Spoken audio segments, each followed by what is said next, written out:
രണ്ടുപേരും എനിക്ക് തോന്നുന്നു ദേശീയ പ്രസ്ഥാനത്തിൻ്റെ സമയത്തും സ്വാതന്ത്ര്യ അനന്തര കാലത്തുമൊക്കെ ആണല്ലോ വിദ്യാഭ്യാസവും എഴുത്തിൻ്റെ ഒരു തുടക്കകാലം.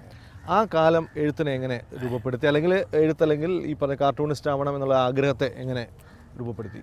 യൂണിവേഴ്സിറ്റി കോളേജിൽ ഒരു ഡിറ്റൻഷൻ സമരം വന്നപ്പോഴത്തേക്ക് അതിൻ്റെ ആർട്സ് ക്ലബ് സെക്രട്ടറി എന്നുള്ള നിലയ്ക്ക് ഞാൻ അറസ്റ്റ് സ്വീകരിക്കണമെന്ന് പാർട്ടി സെല്ല് തീരുമാനിച്ചാൽ പിന്നെ അനുസരിക്കുക നിവൃത്തിയുള്ളൂ.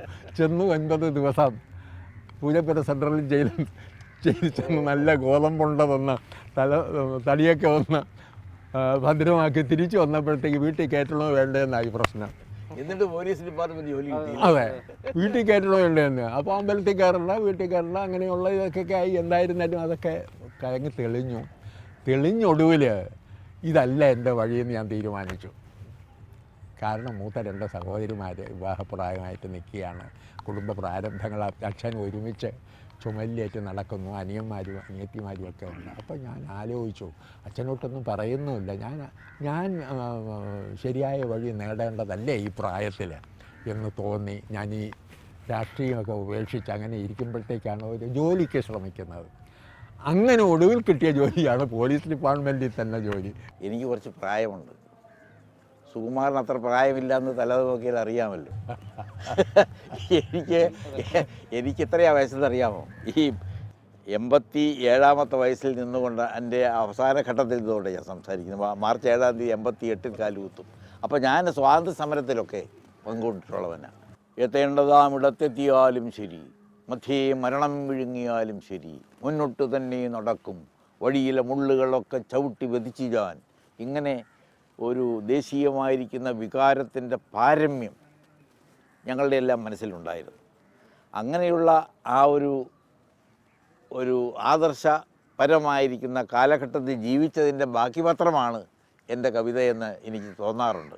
ഔദ്യോഗിക രംഗത്തുണ്ടല്ലോ, എൻ്റെ ഏറ്റവും പ്രസിദ്ധമായിരിക്കുന്ന കവിത എന്ന് പറഞ്ഞാൽ ആളില്ലാ കസേരകൾ എന്ന് പറഞ്ഞൊരു കവിതയാണ്. അത് എൻ്റെ ഡിപ്പാർട്ട്മെൻറ്റ് വരെ പിന്നെ സർക്കാർ സ്ഥാപനങ്ങളും അർദ്ധ സർക്കാർ സ്ഥാപനങ്ങളിലുമൊക്കെ ഉത്തരവാദിത്വ ബോധമില്ലാതെ ശമ്പളം പറ്റുവാൻ താല്പര്യമുള്ള ജോലിക്ക് വിമുഖരായിരിക്കുന്ന ആളുകളെ ചിത്രീകരിക്കണമെന്നോർത്തുകൊണ്ട് ഞാൻ എഴുതിയ ഒരു കവിതയാണ്. സാർ അതുപോലെ സർവകലാശാലയിൽ പ്രവർത്തിച്ചിട്ടുണ്ട് ഔദ്യോഗിക രംഗത്ത്. അപ്പോൾ ഈ കവിതകൾ സ്വാഭാവികമായിട്ട് ആരെങ്കിലും അധികാരികളെയോ അധികൃതരെയൊക്കെ അലോസരപ്പെടുത്താറുണ്ട്. അത്തരം അനുഭവങ്ങൾ എന്തെങ്കിലും ഉണ്ടോ? സർവകലാശാലയിൽ തന്നെ എനിക്ക് മനസ്സിലായി, ഈ സിൻഡിക്കേറ്റ് മെമ്പേഴ്സ് ഉണ്ടല്ലോ, സിൻഡിക്കേറ്റ് മെമ്പേഴ്സ് ഓരോ മീറ്റിങ്ങിന് കൂടിയാൽ TNDA ഒക്കെ ഉണ്ടല്ലോ, അവരൊരു മീറ്റിംഗ് കൂടിയാൽ വേറെ 2-3 മീറ്റിങ്ങിൻ്റെ പദ്ധതിയിട്ടുള്ള പിരിയുക.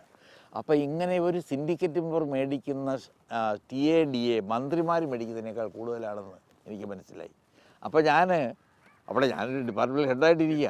അപ്പോൾ ഞാൻ യാത്രപ്പണി എന്ന് പറയുന്ന കവിത എഴുതി.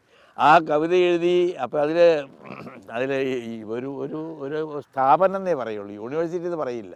പക്ഷേ ആ സ്ഥാപനത്തിൽ ഈ അച്ഛനും അമ്മയും കൂടി സിൻഡിക്കേറ്റ് തുടങ്ങിയാൽ മക്കളെങ്ങനെ രക്ഷപ്പെടുന്ന ആളാണ് ഒരു മകൻ്റെ പരാതിയായിട്ട് അത് കൊണ്ടുവരുന്നത്. അങ്ങനെ അച്ഛൻ ഭയങ്കരമായിരിക്കും യാത്രപ്പണി മേടിക്കുന്ന മകൻ ഇപ്പോഴറിയും, എന്നിട്ടാണോ എനിക്കൊരു പാൻറ്റും ഷർട്ടും മേടിച്ച് തരാത്തതെന്ന് പറഞ്ഞാൽ തുടങ്ങണത്.